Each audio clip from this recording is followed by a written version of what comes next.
Welcome back दोस्तों, स्वागत है आपके अपने चैनल इग्नू वाला पर। और बीईसीसी 133 माइक्रो इकोनॉमिक्स के बाद जो हमने सिलेबस शुरू किया था दैट वाज मैक्रो इकोनॉमिक्स, समष्टि अर्थशास्त्र। समष्टि अर्थशास्त्र की काफ़ी क्लासेस हमारे प्लेलिस्ट सेक्शन में पड़ी हुई हैं। देखिए, सबसे पहली बात तो ये, आप जिस भी एग्जाम की तैयारी कर रहे हैं इग्नू में, आप उसके सब्जेक्ट कोड को हमारे प्लेलिस्ट सेक्शन में जाकर मैच करके फ्री कॉन्सेप्ट क्लासेस ले सकते हैं दोस्तों। तो इसका मतलब यह है कि आप इग्नू वाला से जुड़ चुके हैं। अगर आप इस क्लास को ले रहे हैं तो चैनल को कर लीजिए सब्सक्राइब, और साथ साथ दो इन्फॉर्मेशन जो मेरे को आपको देनी है।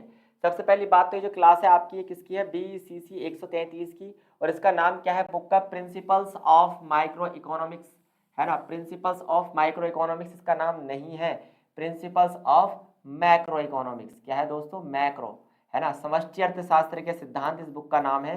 समष्टि अर्थशास्त्र के समष्टि अर्थशास्त्र के सिद्धांत, है ना। तो इस पे मैंने काफ़ी क्लासेस ली हुई हैं, आप जाके प्लेलिस्ट सेक्शन चेक कीजिए। इसी सब्जेक्ट कोड पर काफ़ी ज़्यादा क्लासेस पहले भी हो चुकी हैं। तो आपको प्लेलिस्ट सेक्शन को जाके चेक करना है, अपना सब्जेक्ट कोड मैच करना है दोस्तों। बस आपको क्या करना है? अपना सब्जेक्ट कोड मैच करते हुए चलना है। क्योंकि अगर आप अपने सब्जेक्ट कोड को मैच करके क्लासेस ले रहे हैं तो इसका मतलब यह है कि आप प्रिपेयर कर रहे हैं दिसंबर 2023 एग्जाम के लिए। दिसंबर 2023 के इग्नू एग्जाम को टारगेट करके हम चल रहे हैं। और जितनी भी चीज़ें यहाँ आपको पढ़ाई जाएंगी दोस्तों, वो सारी ही एग्जाम पॉइंट ऑफ व्यू से मोस्ट इंपॉर्टेंट है, क्योंकि यहाँ केवल आपके साथ इंपॉर्टेंट क्वेश्चन ही डिस्कस किए जाएंगे। इससे पहले मैं काफ़ी 2-3 क्लासेस ले चुका हूँ। अब हम शुरू करते हैं अपनी नेक्स्ट क्लास को, और इस क्लास में हम जो सीखने वाले हैं सबसे पहले उसी मुद्दे की तरफ हम बढ़ते हैं। सब्जेक्ट कोड आप अपना याद रखेंगे, ये क्या है? इंपॉर्टेंट क्वेश्चन है आपके बीईसीसी 133 के। डन दोस्तों, देखिए पहला क्वेश्चन आपको दिखाई दे ही गया होगा, इसमें कोई दो राय नहीं है। पहला क्वेश्चन क्या है आपका? आय के प्रवाह से आप क्या समझते हैं? आय के प्रवाह, है ना। फ्लो ऑफ इनकम क्या है ना। इंग्लिश में अगर हम बात करें तो आय का प्रवाह क्या होता है? फ्लो, फ्लो ऑफ इनकम, है ना। तो अगर इकोनॉमिक्स की बात करें तो इकोनॉमिक्स ये कहती है कि जो अर्थव्यवस्था होती है, इकोनॉमी होती है, इसके अलग अलग क्षेत्रों में, अर्थव्यवस्था के अलग अलग क्षेत्रों में, जैसे परिवार क्षेत्र, उत्पादक क्षेत्र, सरकारी क्षेत्र और विदेशी क्षेत्र, इनके बीच में क्या होता रहता है? आय का प्रवाह होता रहता है। इसे ही हम क्या कहते हैं? आय का प्रवाह कहते हैं। जो लेन देन अर्थव्यवस्था के विभिन्न क्षेत्रों में होता है उसे हम आय का प्रवाह कहते हैं। देखिए यहाँ पर डेफिनेशन भी लिखी है, आप इसे पढ़ के समझने की कोशिश करें कि ये डेफिनेशन आखिरकार कहना क्या चाहती है। बिल्कुल शॉर्ट सी ये क्लास होगी और मेन इंपॉर्टेंट क्वेश्चंस की क्लास होती है आपकी। तो जरूर इस क्लास को आप लाइक करके जाएं। देखिए आय का प्रवाह क्या है? आय का प्रवाह अर्थव्यवस्था के अलग अलग क्षेत्रों में होता है। ये बात आपको यहाँ क्लियर हो गई होगी कि ये कैसे होता है। ये अर्थव्यवस्था के अलग अलग क्षेत्रों में होता है। जैसे अगर हम बात करें किसकी? परिवार क्षेत्र की। परिवार क्षेत्र और उत्पादक क्षेत्र की बात करें तो ये केवल क्या है? दो क्षेत्र हैं। लेकिन एक अर्थव्यवस्था के कितने क्षेत्र होते हैं दोस्तों? एक अर्थव्यवस्था के चार क्षेत्र होते हैं, टोटल चार क्षेत्र। पहला होता है परिवार क्षेत्र, जो क्या करता है? जो उपभोग करता है दोस्तों, जो क्या करता है? उपभोग करता है। दूसरा होता है उत्पादक क्षेत्र, जो क्या करता है? निवेश करता है। जो क्या करता है? निवेश करता है या उत्पादन करता है। ये बात आपको पता होगी। तीसरा होता है सरकारी क्षेत्र, जो सार्वजनिक खर्च करता है। जो क्या करता है? सार्वजनिक खर्च करता है, सार्वजनिक व्यय करता है। और तीसरा होता है भारी क्षेत्र, जो आयात और निर्यात में भूमिका निभाता है। जो क्या करता है? आयात और निर्यात में भूमिका निभाता है। अब आप कहेंगे सर, अब आप कहेंगे कि आय का चक्रीय प्रवाह क्या होता है? इन्हीं चारों क्षेत्रों के बीच, इन ऐसा लिख लेना आप, इन क्षेत्रों के बीच, इन्हीं क्षेत्रों के बीच, क्षेत्रों के बीच आय के लेन देन को या आय के प्रवाह को, आय के प्रवाह को क्या कहते हैं हम? ये कहते हैं क्या? आय का चक्रीय प्रवाह। क्या कहते हैं? आय का चक्रीय प्रवाह कहते हैं। अब इसका नाम चक्रीय प्रवाह इसलिए पड़ा क्योंकि यह जो प्रवाह होता है आपका, है ना, ये जो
कहते हैं, हम इसे मनी फ्लो भी कह सकते हैं, क्योंकि आय का जो चक्रीय प्रवाह होता है ये एक क्षेत्र से दूसरे क्षेत्र पे आय का प्रवाह होता है, और ये मुद्रा का प्रवाह होता है, यानी पैसे के रूप में क्या होता है, फ्लो एक जगह से दूसरी जगह हो रहा होता है। इस प्रवाह में एक तरफ क्या होता है, साधन भुगतान होता है, एक तरफ तो क्या होता है इसमें साधन भुगतान होता है, और दूसरी तरफ इसमें क्या होता है, आय का निर्माण हो रहा होता है। कैसे, इस बात को समझते हैं कि वास्तविक प्रवाह कैसा होता है और मौद्रिक प्रवाह कैसा होता है। चलिए इसी बात को हम डायग्राम से समझने की कोशिश करते हैं। एज इट इज इसी बात को हम डायग्राम से समझेंगे दोस्तों। देखिए, यही जूम आउट कर लेते हैं चीजों को और बनाने की कोशिश करते हैं खाली पेज। क्या बन पाएगा? बिल्कुल बनेगा, बन गया। देखिए, आय का जो प्रवाह होता है, याद रखिए हम बात कर रहे हैं यहाँ पर दो क्षेत्रीय अर्थव्यवस्था की। कैसी अर्थव्यवस्था की? जहां पर एक अर्थव्यवस्था के कितने क्षेत्र होते हैं, केवल दो क्षेत्रीय अर्थव्यवस्था की हम यहाँ बात करेंगे। दो क्षेत्रीय अर्थव्यवस्था, क्या खास बात होती है दो क्षेत्रीय अर्थव्यवस्था की? यहाँ पर केवल एक तो होगा परिवार क्षेत्र। एक कौन सा क्षेत्र होगा यहाँ पर? एक होगा परिवार क्षेत्र, और दूसरा होगा यहाँ पर कौन सा क्षेत्र दोस्तों? दूसरा होगा यहाँ पर उत्पादक क्षेत्र। कौन सा? उत्पादक क्षेत्र। उत्पादक क्षेत्र। तो एक दो क्षेत्रीय अर्थव्यवस्था में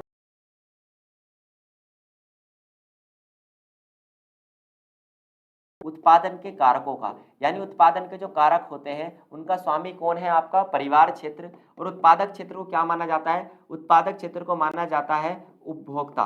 क्या माना जाता है यहाँ पर? उपभोक्ता माना जाता है। लेकिन किसका उपभोक्ता? वस्तुओं का नहीं, कारकों का उपभोक्ता माना जाता है। ये बात आपको याद रखनी है, कारकों का उपभोक्ता। अब आप कहेंगे सर कारक क्या होते हैं? कारक क्या होते हैं बता देता हूँ। कारक होते हैं किसी भी वस्तु के उत्पादन में जितनी भी चीजें इस्तेमाल होती हैं, कच्चा माल, बिजली वगैरह जो भी इस्तेमाल होती है, वो सभी फैक्टर्स यानी कारक कहलाते हैं।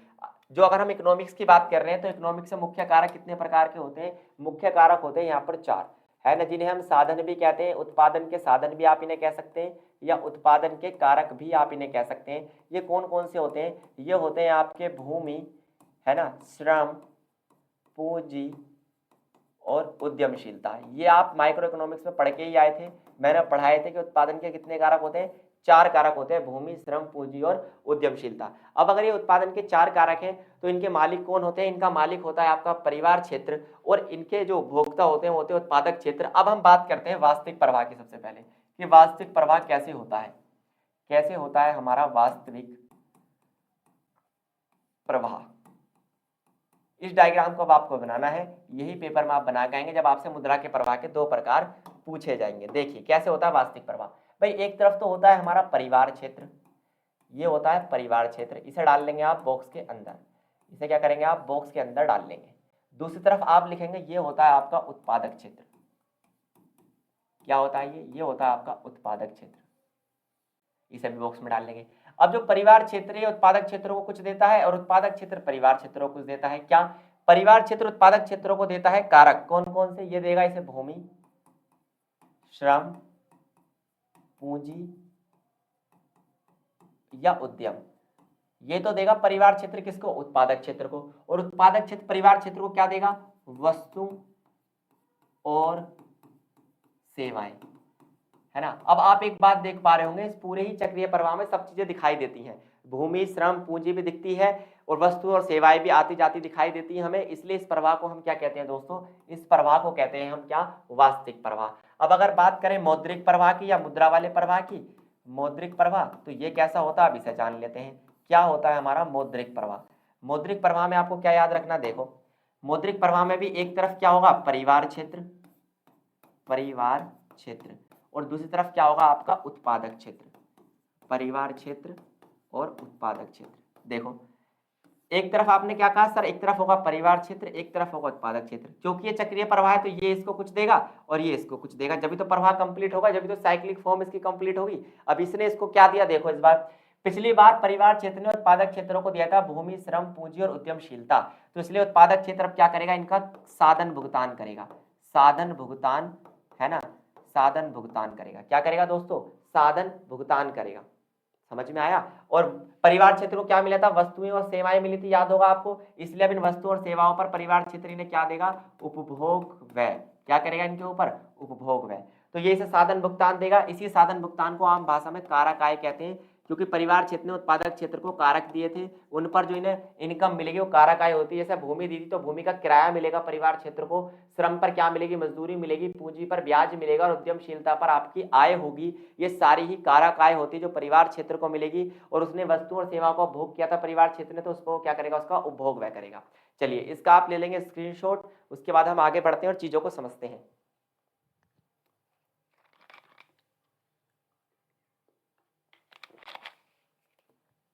उम्मीद है इतनी बात आपको क्लियर हो गई होगी दोस्तों, बहुत बढ़िया, डन।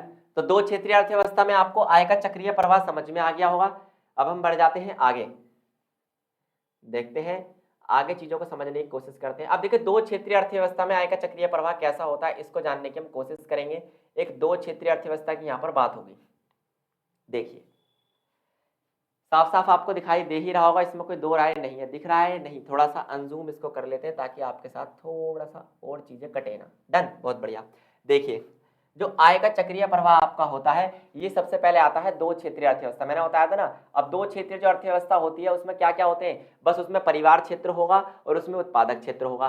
क्या होगा, केवल परिवार क्षेत्र और उत्पादक क्षेत्र। देखो आंसर समझो, दो क्षेत्रीय अर्थव्यवस्था में एक होता है आपका परिवार क्षेत्र, एक होता है उत्पादक क्षेत्र। इसमें ना तो हम सरकार को इंक्लूड करते हैं और ना ही इसमें विदेशी व्यापार होता है, यानी कि ना तो इसमें विदेशी क्षेत्र इन्वॉल्व होता है। इसमें विदेशी क्षेत्र को भी हम इन्वॉल्व नहीं करते, इसमें विदेशी क्षेत्र को भी इन्वॉल्व नहीं करते। कुल मिला के अर्थव्यवस्था के चार क्षेत्र होते हैं। एक होता है आपका फैमिली, है ना, दूसरा आपका कौन सा होता है उत्पादक यानी प्रोड्यूसर, और तीसरा आपका कौन सा होता है गवर्नमेंट, और चौथा आपका होता है फॉरेन यानी विदेशी क्षेत्र, है ना। अब इसमें क्या है, फैमिली और उत्पादक क्षेत्र ही शामिल होगा, इसमें सरकार शामिल नहीं होगी, और फॉरेन यानी कि आपका विदेश भी शामिल नहीं होगा। एक दो क्षेत्रीय अर्थव्यवस्था की बात करें तो इसमें आपका वास्तविक प्रभाव भी बनेगा और मौद्रिक प्रभाव भी बनेगा। दोनों के डायग्राम मैंने अभी पीछे बनाकर आपको दिखाए हैं। इसमें क्या बनेगा, आपका मौद्रिक प्रभाव भी बनेगा और वास्तविक प्रभाव भी बनेगा। देखो जब दो क्षेत्रीय अर्थव्यवस्था की बात करते हैं तो परिवार क्षेत्र क्या करता है, उत्पादक क्षेत्रों को साधन देता है, और साधन में मैंने आपको बताया था भूमि, श्रम और पूंजी। ये क्या क्या देता है, श्रम, भूमि, पूंजी, उद्यमशीलता। दूसरी तरफ उत्पादक क्षेत्र परिवार क्षेत्र को क्या देता है, वस्तुएं, क्या देता है, वस्तुएं और सेवाएं। क्या देता है दोस्तों, वस्तुएं और सेवाएं देता है। क्या देता है, वस्तुएं और सेवाएं। यही वास्तविक प्रवाह है, यानी कि मौद्रिक प्रवाह भी होता है, इसमें वास्तविक प्रवाह भी होता है। जब दो क्षेत्रीय अर्थव्यवस्था में क्या होता है, परिवार क्षेत्र उत्पादक क्षेत्रों पर उपभोग व्यय करता है, तो उत्पादक क्षेत्र परिवार क्षेत्र को क्या करते हैं, उत्पादक क्षेत्र परिवार क्षेत्र को करते हैं साधन भुगतान। अब ये क्या है, आप कहोगे सर ये क्या है, ये है मौद्रिक प्रवाह। तो हमने दोनों की डेफिनेशन यहाँ पर बता दी, मौद्रिक प्रवाह की भी और वास्तविक प्रवाह की भी। सरल शब्दों में हम कहें तो आय का चक्रीय प्रवाह दो प्रकार का होता है, एक वास्तविक जो दिखाई दे और एक मौद्रिक जो दिखाई ना दे। अब जो वास्तविक होता है या मौद्रिक होता है, दोनों ही प्रकार के प्रवाह दो क्षेत्रीय अर्थव्यवस्था में होते हैं, जहां परिवार क्षेत्र होगा, उत्पादक क्षेत्र होगा। फॉर एग्जाम्पल मैं यहाँ पर क्या करता हूँ, दोनों मार्कर ले लेता हूँ। एक मार्कर कहाँ गया, ओ वाह, हो रहा, बिल्कुल, इससे आपको एक एग्जाम्पल क्लियर हो जाएगा। फॉर एग्जाम्पल ये दो क्षेत्र है, ये परिवार क्षेत्र है आपका और ये क्या है आपका उत्पादक क्षेत्र है। तो अगर वास्तविक प्रवाह की बात करें तो परिवार क्षेत्र इस उत्पादक क्षेत्र को क्या देगा, परिवार क्षेत्र अपने सारे संसाधन उत्पादक क्षेत्र को देगा, भूमि भी, श्रम भी, पूंजी भी और उद्यमशीलता भी। वास्तविक प्रवाह की बात करूं, अभी चारों चीजें यहाँ जाती हुई दिखाई देंगी, तो क्या केवल परिवार क्षेत्र उत्पादक क्षेत्र को देगा, नहीं। अब उत्पादक क्षेत्र का भी ये फर्ज बनता है कि ये क्या करेगा, अब ये भी परिवार क्षेत्र को कुछ देगा। ये क्या देगा, वस्तुएं और सेवाएं बना के देगा। उनकी इसकी भूमि का इस्तेमाल किया है तो वस्तुएं और सेवाएं भी देगा। तो जब इस प्रवाह की एक साइक्लिक प्रोसेस चलती है, इसे हम कहते हैं वास्तविक प्रवाह। और दूसरा आपने मौद्रिक प्रवाह दोस्तों समझ ही लिया है। डन, चलिए दो क्षेत्रीय अर्थव्यवस्था में प्रवाह क्लियर हुआ। अब बात करेंगे हम तीन क्षेत्रीय अर्थव्यवस्था की। तीन क्षेत्रीय अर्थव्यवस्था आपको पता ही होगी, अब दोबारा बताने की जरूरत तो है नहीं कि इसमें क्या क्या शामिल होगा। इसमें परिवार क्षेत्र, उत्पादक क्षेत्र और सरकारी क्षेत्र तीनों शामिल होंगे। देखिए तीन क्षेत्रीय अर्थव्यवस्था में आय का प्रवाह व्यवस्था तो हो ही हो, लेकिन साथ साथ उसमें सरकार को भी क्या कर लिया जाए, शामिल कर लिया जाए। जब सरकार को भी शामिल कर लिया जाए तो उसे हम कहते हैं क्या, त्रिक्षेत्रीय अर्थव्यवस्था। तो वो क्या बन जाती है, त्रिक्षेत्रीय अर्थव्यवस्था बन जाती है। बहुत बढ़िया। सरकार अर्थव्यवस्था पर कर लगाती है। भाई सरकार की भूमिका क्या होती है, बस वो टैक्स लगाती है। सरकार अर्थव्यवस्था पर क्या करती है दोस्तों, टैक्स लगाती है, और इसका अर्थव्यवस्था के आय के चक्रीय प्रवाह से कोई लेना देना नहीं होता। इसका डायग्राम मैं आपको बनाकर दिखाऊंगा। आय के चक्रीय प्रवाह से क्या होता है, रिसाव होता है। रिसाव का मतलब क्या होता है, आय के चक्रीय प्रवाह में इनकम घूम रही होती है। भाई एक तरफ तो क्या है परिवार क्षेत्र आपका, है ना, और दूसरी तरफ आपके क्या है उत्पादक है। अभी तक क्या हो रहा था, इसका पैसा इसके पास जा रहा था, इसका पैसा इसके पास आ रहा था। ऐसे ही आय का चक्रीय प्रवाह घूम रहा था कि नहीं घूम रहा था? आप कहेंगे सर बिल्कुल घूम रहा था। लेकिन बीच में यहाँ पर क्या आ जाएगी, बीच में यहाँ पर आ जाएगी आपकी सरकार।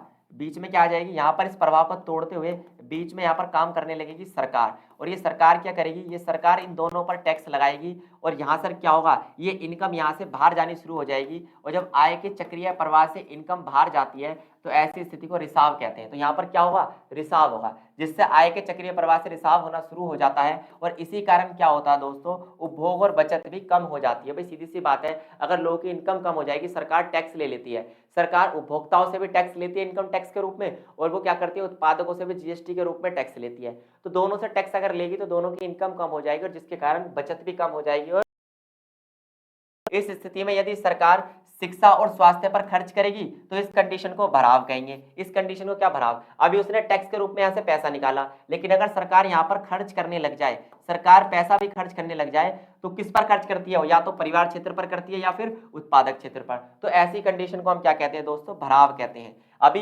रिसाव और भराव में क्या अंतर होता है ये मैं आपको अभी डेफिनेशन से समझाऊंगा। फिलहाल आप इसका स्क्रीनशॉट ले लीजिए। यह 3 क्षेत्रीय अर्थव्यवस्था में आय का चक्रीय प्रवाह, जिसमें सरकार की भूमिका होती है टैक्स लगाकर आय के चक्रीय प्रवाह में क्या करना, रिसाव और भराव करना। सरकार दोनों ही काम करती है, वो रिसाव भी करती है, सरकार भराव भी करती है। डन, ये बात आपको याद रखनी है दोस्तों। बहुत बढ़िया। अब बात करते हैं रिसाव और भराव में क्या अंतर है। जब हम इस क्लास को क्या करेंगे दोस्तों, ओवर। देखिए रिसाव और भराव दो शब्द अभी यहाँ पर आपको देखने के लिए मिले थे, दोनों का ही मीनिंग आपको पता होना चाहिए। देखिए क्या मीनिंग होता है भाई, एक तो होता है आपका भराव, एक होता है रिसाव। दोनों का मीनिंग जानिए। आय के चक्रीय प्रवाह से जो राशि निकाली जाती है, निकाली गई राशि या धन को हम क्या कहते हैं, रिसाव कहते हैं, है ना। जैसे बचत, अब फॉर एग्जांपल आय के चक्रीय प्रवाह में इनकम घूम रही है, उस इनकम में से कुछ पैसा हम बचा लेते हैं, तो ये क्या होगा, आय के चक्रीय प्रवाह में से राशि निकालना हुआ ना। और जब आय के चक्रीय प्रवाह से राशि निकाल ली जाती है तो ऐसी व्यवस्था को हम क्या कहते हैं दोस्तों, ऐसी व्यवस्था को हम रिसाव कहते हैं। इसमें क्या होता है, टैक्स को भी शामिल किया जाता है, यानी कर को भी शामिल किया जाता है, क्योंकि कर भी क्या करता है दोस्तों, कर भी क्या करता है, ये भी रिसाव का कारण बनता है। अगली बात करते हैं, आय के चक्रीय प्रवाह में जोड़ी गई राशि, वो तो थी निकाली गई राशि, अब है जोड़ा गया धन या राशि, ये क्या कहलाती है, ये आपकी कहलाती है क्या, भराव। ये क्या कहलाती है आपका, यही आपका भराव कहलाती है। इसके एग्जांपल्स क्या है, मैं येलो से डिनोट करता हूं। इसके एग्जांपल्स क्या है, जैसे निवेश, निवेश जो एक प्रकार का ऐसा खर्च है जो आय के प्रवाह को क्या कर देता है, बढ़ा देता है। जैसे निर्यात, निर्यात से भी पैसा आता है तो आय के चक्रीय प्रवाह में राशि बढ़ती है। आर्थिक सहायता यानी सरकार द्वारा दी गई सब्सिडी भी क्या है, आय के चक्रीय प्रवाह में क्या करती है, राशि को बढ़ाती है। सरकारी खर्च भी आय के चक्रीय प्रवाह में राशि को बढ़ाता है। तो कुल मिला के कुछ चीजें ऐसी होती हैं जो आय के चक्रीय प्रवाह में से इनकम को निकाल लेती है, और कुछ चीजें ऐसी होती हैं जो आय के चक्रीय प्रवाह में राशि को डाल देती है। इन्हें ही रिसाव और भराव कहते हैं। तो अब मैं आपसे क्वेश्चन पूछता हूं, आप कमेंट बॉक्स में बताना कि एक देश के लिए क्या अच्छा है, रिसाव अच्छा है या भराव अच्छा है। ये मेरे को आपको कमेंट बॉक्स में बताना है कि भारत जैसे देश के लिए आय के चक्रीय प्रवाह में राशि डालनी चाहिए या निकाल लेनी चाहिए। सिंपल शब्दों में अगर मैं आपसे कहूं कि एक एग्जाम्पल आय के चक्रीय प्रवाह का क्या होगा, तो आप ध्यान से सुनना। फॉर एग्जाम्पल एक मोची है, एक मोची ने क्या किया, एक मोची ने एक प्लेट छोले भटूरे खाए दोस्तों। क्या किया, एक प्लेट छोले भटूरे खाए, है ना। तो उसने क्या किया, एक प्लेट छोले भटूरे खाने के लिए उसे 30 रुपए की आवश्यकता थी, तो उसने क्या किया, छोले भटूरे वाले के यहाँ जाकर काम करना शुरू कर दिया, है ना। तो उसने उसे क्या दिया, छोले भटूरे वाले को अपना श्रम दिया। एक अर्थव्यवस्था में रोजाना चलता रहता है, उसने छोले भटूरे वाले को अपना श्रम दे दिया। अब जो छोले भटूरे वाला है उसने उसे एक प्लेट छोले भटूरे दे दिए। अब आपने देखा ये क्या है, ये एक वास्तविक प्रवाह है। ये क्या है, वास्तविक प्रवाह। मोची यहाँ पर एक उपभोग क्षेत्र है, परिवार क्षेत्र है, और छोले भटूरे वाला उत्पादक क्षेत्र है। परिवार क्षेत्र ने उत्पादक क्षेत्र को अपना श्रम दिया, अपनी पूंजी दी, और उसके बदले में से वस्तु के रूप में छोले भटूरे मिले। यही आय का चक्रीय प्रवाह है। इकोनॉमिक्स कोई बाहर का सब्जेक्ट नहीं है, इसे तो रियल लाइफ में ऑब्जर्व करने की बात है। तो उम्मीद है क्लास आपको पसंद आई होगी। ये पीडीएफ आपको फ्री नोट्स के रूप में हमारे टेलीग्राम चैनल पर मिल जाएगी। दोस्तों आज के लिए केवल इतना ही। थैंक यू, धन्यवाद, नमस्कार।